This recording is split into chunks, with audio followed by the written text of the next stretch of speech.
Erik ten Hag akan menghadapi mantan bos United, Jose Mourinho di ruang ganti, sementara Fred dan Sofyan Amrabat akan berusaha menunjukkan kepada manajer Belanda itu apa yang kurang darinya di lini tengah. Namun, mereka bukan satu-satunya yang akan reuni. Pertandingan itu juga akan mempertemukan kiper Altay Bayındır dengan mantan klubnya, lebih dari setahun sejak ia meninggalkan klub raksasa Turki itu untuk menjadi pilihan kedua di Old Trafford. Bayındır harus menunggu waktu yang tepat di Manchester, dan sejauh ini hanya pernah tampil 2 kali untuk klub tersebut dalam kemenangan Piala FA atas Newport County pada bulan Januari dan dalam kemenangan Piala Carabao atas Barnsley bulan lalu. Pemain berusia 26 tahun itu percaya para penggemar tuan rumah akan menyambut dirinya dengan cara yang baik. Altay telah berbicara dengan Ten Hag tentang tidak bermain untuk Manchester United. Dia selalu menghormati keputusan sang manajer, tetapi bertekad akan melakukan segalanya untuk bermain. Suasana pertandingan di Turki selalu intens, dan pertandingan tersebut dianggap sebagai pertandingan yang sulit bahkan bagi tim yang paling berprestasi. Bagi skuad MU, ini adalah ujian berat yang harus mereka lalui. Untungnya, Ten Hag memiliki kartu truf dalam diri Bayındır. Ia telah mengatakan bahwa Fenerbahce hanya sekadar pertandingan tandang baginya. Oleh karena itu, Ten Hag mampu melakukan rotasi. Bukan hanya untuk istirahat, tetapi juga karena tim berada dalam posisi di mana kiper cadangan dapat bermain tanpa mengorbankan ritme tim. Yang terpenting, seperti yang dikatakan Bayındır sendiri, ia tahu apa yang dibutuhkan untuk bermain di Fenerbahce, dan kepercayaan diri serta keakraban itu juga menumbuhkan hal yang sama pada rekan satu timnya.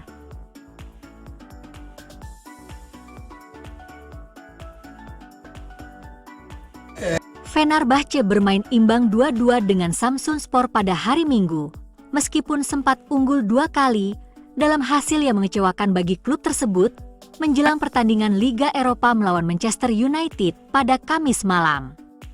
Saat ini mereka berada di posisi keempat di Super League, 8 poin di belakang Galatasaray dengan 1 pertandingan yang belum dimainkan.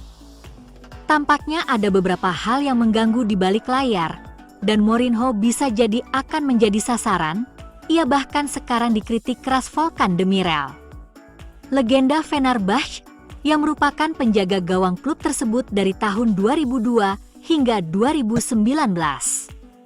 Ia merupakan sosok yang terkenal di sepak bola Turki, pernah bermain untuk tim nasional dari tahun 2004 hingga 2014. Dan tengah membangun reputasi sebagai pakar yang blak-blakan.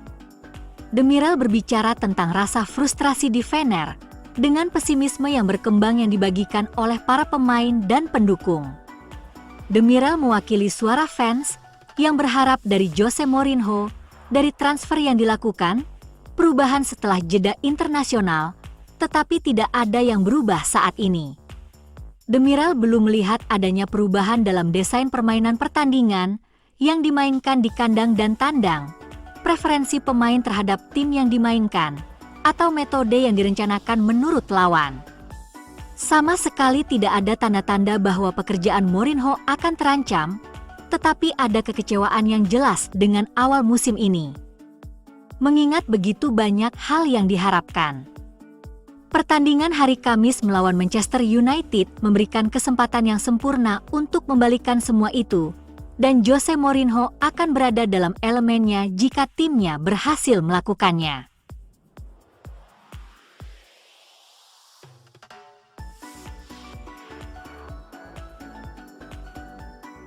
Pelatih MU, Darren Fletcher, kini bisa menghadapi dakwaan FA setelah terlibat dalam pertikaian di lorong dengan ofisial Liga Primer, menurut laporan. Setan Merah mengakhiri 5 pertandingan tanpa kemenangan di Old Trafford pada hari Sabtu, setelah tertinggal oleh sundulan Ethan Pinnock saat The BS memanfaatkan absennya Matthijs de Ligt untuk sementara waktu karena cedera kepala. Skuad Setan Merah marah, dengan mantan wasit Mike Dean mengatakan itu kesalahan tim medis MU. Petugas medis MU telah 2 kali mencoba mengobati cedera itu dan segera setelah De Ligt meninggalkan lapangan melawan Brentford, The Bears mencetak gol dari tendangan sudut melalui Ethan Pinnock. Ruud van Nistelrooy dan Ten Hag sangat marah dengan keputusan wasit yang mengusir De Ligt keluar lapangan pada saat yang krusial. Van Nistelrooy melanjutkan protesnya di lorong, sementara mantan gelandang United dan direktur teknik MU, Fletcher menunggu di dalam tempat ia diduga melakukan konfrontasi verbal dengan wasit Sam Barrott dan ofisial keempat Gavin Ward. FA sekarang akan menunggu laporan wasit sebelum memutuskan apakah akan mengambil tindakan lebih lanjut. Van Nistelrooy mendapat kartu kuning atas perilakunya di pinggir lapangan Old Trafford yang kedua musim ini. Van Nistelrooy hanya menerima 22 kartu kuning selama karir bermainnya yang legendaris di United di bawah asuhan Sir Alex Ferguson. Akan tetapi, asisten manajer United itu telah menerima 2 kartu kuning. Hanya beberapa bulan setelah ia menjabat sebagai salah satu dari 2 tangan kanan Ten Hag. Mantan penyerang legendaris United itu telah menegaskan bahwa ia akan menjadi sosok yang aktif di pinggir lapangan yang diperkuat oleh statistik penting tadi.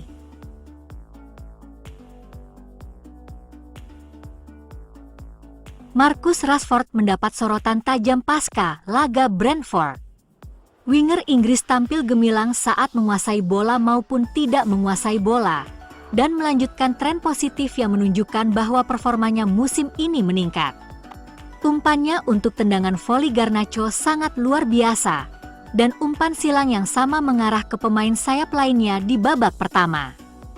Umpan itu bisa dibilang lebih baik, tetapi tembakan Garnacho membentur jaring samping.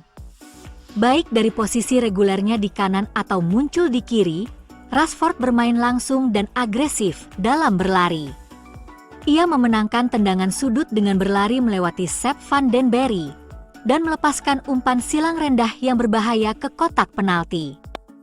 Jumlah umpannya yang berhasil mencapai sepertiga akhir adalah yang tertinggi dalam permainan, dan 4 peluang yang diciptakannya juga merupakan yang tertinggi dalam pertandingan. Seperti yang ia lakukan di Porto, Rashid juga memberikan umpan meski tidak mencetak gol. Namun, itu juga dimulai dengan semangat juang. Ini mungkin yang paling instruktif mengenai peningkatan Rashford musim ini. Kehilangan performanya musim lalu terjadi bersamaan dengan hilangnya kepercayaan diri. Sulit untuk mengetahui mana yang lebih dulu, tetapi kemerosotan itu memengaruhi bahasa tubuh Rashford dan sikapnya pun berubah, seperti yang diisyaratkan Ten Hag. Musim ini, Rashford tampak lebih bersemangat. Performa lulusan akademi ini jauh lebih mirip dengan Rashford yang mencetak 30 gol pada 2022-2023. Itu terlihat di Old Trafford pada hari Sabtu, serta di Estadio do Dragao untuk hasil imbang Liga Eropa melawan Porto. Rashford kembali bermain agresif dan penuh tekad. Ia menguasai bola saat terlihat sebagai pilihan paling aman, tetapi saat berhadapan dengan lawan, ia berkomitmen sepenuh hati pada usahanya, seperti yang dilakukannya setidaknya dalam beberapa kesempatan akhir pekan ini.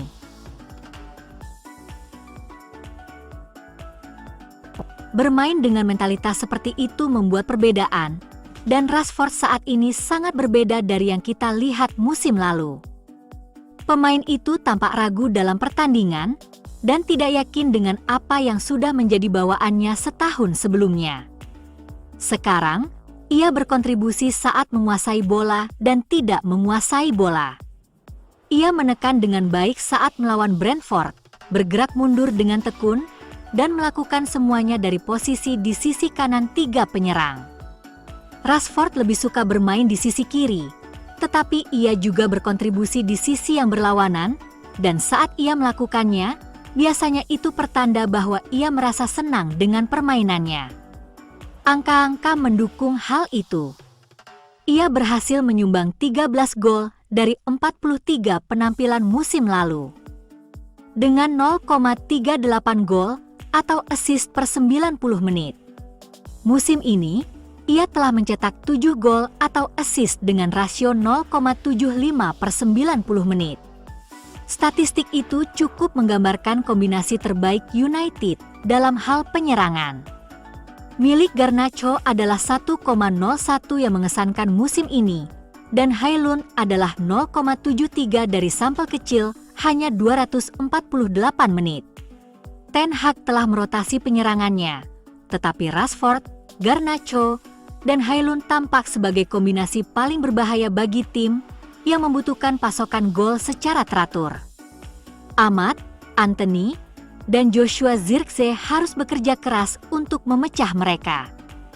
Kembalinya Rashford ke performa terbaiknya mungkin merupakan hal yang paling berharga dari semuanya. Garnacho dan Højlund masih sangat muda, tetapi Rashford sekarang menjadi pemimpin penyerangan. Ia akan berusia 27 tahun dalam waktu 10 hari, tetapi mencapai tonggak sejarah itu setelah kehilangan tempatnya di skuad Inggris.